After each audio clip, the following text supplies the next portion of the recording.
Yo, yo, what up, y'all? This your boy Gary Spencer. How's everybody doing? Happy Friday. Wanted to make this video talking about my 10 memorable games for the Sega Genesis that brings back memories. So, I'm going to go ahead and get started. So, first game to bring back is Global Gladiators. Global Gladiators is a kind of a memorable game to me because I remember first, he rented it for me. They rented it for me, and then like eventually he bought it for me. And I definitely remember playing this game back in the day, especially the characters in this game, the level with all the slime and everything, and didn't really get too far in this game at first. You know, didn't really remember what it didn't really remember it all the way, but I remembered some stuff. Like I remembered remember this. I just remembered this like a McDonald's game. I remember all the slime level and whatnot, but this is kind of a memorable game right here. Global Gladiators. It's a pretty decent game, and it does kind of bring back memories too. So definitely remember playing it too. So that's number one. Number two is Road Rash 2. Road Rash 2, another memorable game. I also remember having this on the Sega Genesis as well. Only difference, same game, but just the taller cartridge of this game, but same game at the same time. No, I definitely remember playing this over my uncle's years ago, when his roommate's dad had the Sega Genesis. This is a good motorcycle game, good beat 'em up, get a good motorcycle game. We could just like race others and knock people off their bikes with punching them or using bats or chains and whatnot. So another memorable game is Road Rash. So that's number two. Number three. Number three is Shinobi 3 Return of the Ninja Master. Shinobi 3 Return of the Ninja Master. Definitely remember having this game. Also played this over my uncle's as well. This is also a pretty good game too itself. Gameplay's pretty decent, cool levels, and nice music in the background. And some of the music in the levels have that beat to it and whatnot. And the Shinobi 3 is another good game, pretty memorable as well. Definitely remember having it and playing it too. So, and definitely remember some of the levels too. I've only beaten this game honestly like probably once or twice. It's pretty hard, but that's another game right there. That's number three. Number four is Toy Story.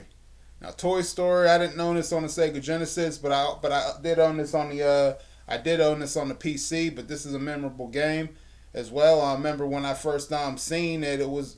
I first seen it. It was watching the previews on the movie Toy Story. When they were talking about the PC, like the different Toy Story games and like the PC version of this game, the Genesis game, and the Super Nintendo game. So I remember watching this on the previews on the Toy Story VHS tape years ago.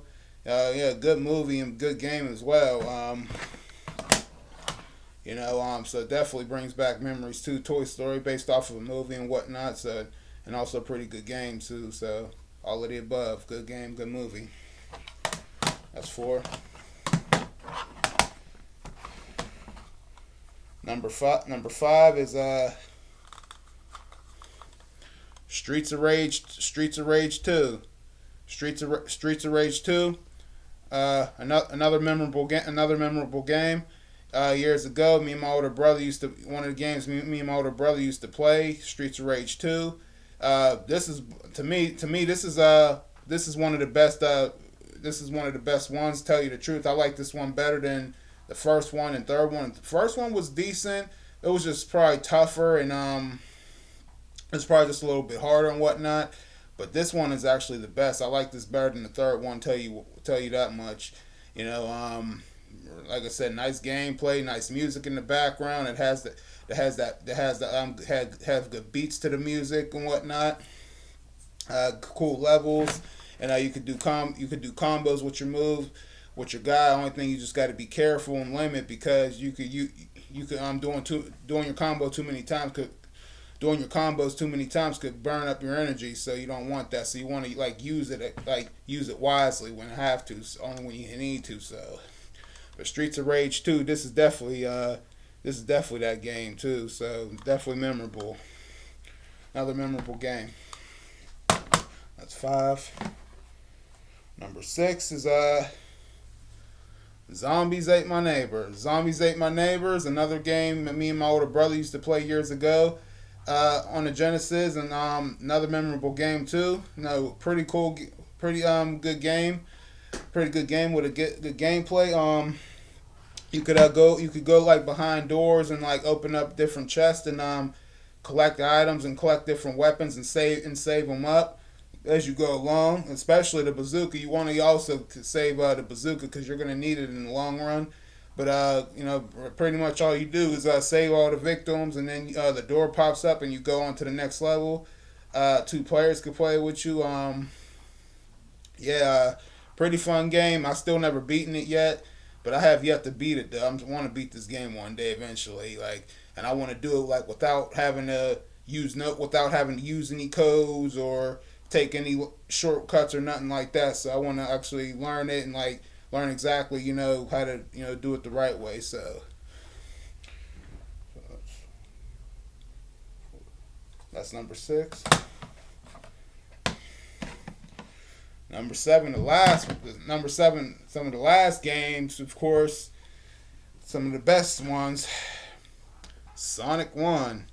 Sonic 1, my main game. Every time I see this game, I always be like, yo, that's my main game, Sonic 1. And also, definitely the most memorable game on the Sega Genesis in my eyes. And also, the face of the Sega is Sonic the Hedgehog itself. Now, I mean, not on this one. You can't use a spin dash on this one, but you could actually use it on. I seen him use the spin dash on the on this version on the Sonic Jam game on the Sega Saturn, and I heard you could do it on the newer one too, on the on something else though. But this is actually, I mean, some people might think it sucks. It's not that good. It's it's the worst game. It ain't the worst game. It ain't bad. It don't suck. I like it. Only thing, one player game, but that's fine by me. I've beaten this game so many times. I'm gonna keep on playing it so many more times. But this is definitely that game. Like I said, has some good levels, nice music, and decent gameplay. And if you ask me, my 3 favorite levels in this game is the first one Green Hill, third level Spring Yard, and then the dark level Starlight. Those are like my 3 favorite levels in this game. I like them. Those are my favorite levels in this game. But another pretty good game that's memorable, and every time I see it, it's just like woo, memories, boy, woo. So yeah, my main game. So 7. Number 8 is Sonic 2. Sonic 2, one of my other favorite Sonic games. The only thing is like this game's actually longer than the first one. Especially when you're doing special stages in this one to get the Super Sonic, which is fine by me. I don't mind doing the special stages. I actually like doing the special stages in this one. I think the special stages in this one is better than the first one. But yeah, 2 players could play with you. A lot of pretty good, decent levels. Gameplay is nice. You could do the spin dash and all that. And yeah, definitely another one of my favorite Sonic games. I honestly didn't beat this game till I got to the 5th grade, but it took me time. But I got it, so now I understand it. And I got it down now. So Sonic 2, that's definitely another one. Okay. Number 9, Sonic 3. It's Sonic 3. Sonic 3, yeah, I definitely remember this game, another memorable game. Remember my dad renting this game for me years ago. So only I didn't own it, but we rented. He only rented it for me one time, but I never got past it. Just like I never even got past Sonic 2 years ago. I really probably didn't even get that far in Sonic 2. Probably maybe to the second level, which was probably the furthest in Sonic 2 I gotten. But Sonic 3 here, yeah, this is another good game.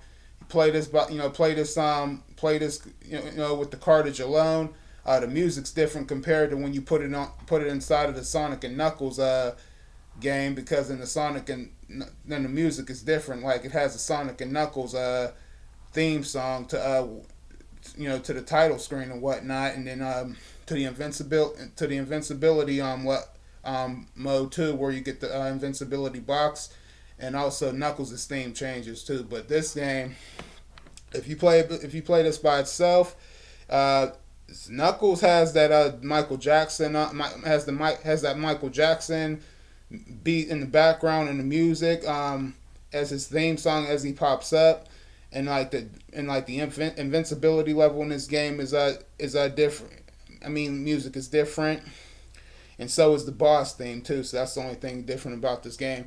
And also, like, you play it alone, the game's not really as long as it seems, but it gets longer when you connect it to the Sonic and Knuckles. But this is a good, decent game. I remember running this game years ago. I remember playing this game years ago at one of my, at my cousin, at one of my cousin's house years ago. Upstairs in his room when he had a Sega when he was still around. So R.I.P. Marlon. So remember this was one of his games too. One of the games he had too. And I think the furthest I gotten in this game was just the Hydra City level. Then I had to have my brother help me get out of the water, because I think I was just getting stuck in the water too much. So I had to ask my older brother to get me out of the water, and he did so. Sonic 3, yep. Okay, 4, 5, 6, 7, 8, 9. Alright, last one, number 10. Sonic and Knuckles. Sonic and Knuckles, another memorable game on the Sega Genesis. Now I didn't own this game years ago on the Sega Genesis, but I played it. I played it years ago at Sears. Back when Sears had the had their video games, like had the Sega Genesis kiosk and whatnot. This game was on it. I never got past the first level. I didn't even get the Dr. Robotnik though. But this game was pretty decent years ago. It was a little bit harder for me. I don't know why, but I was just trying to get the Dr. Robotnik and whatnot, but couldn't do it. Just couldn't seem to do it. So this kid that was older than me came in, and I guess he wanted to play too. I asked this kid, like, hey man, can you help me get the Dr. Robotnik? He's like, sure. He said sure. So he was helping me get them, and then by the time he got me to the Dr. Robotnik, it was time for me to go.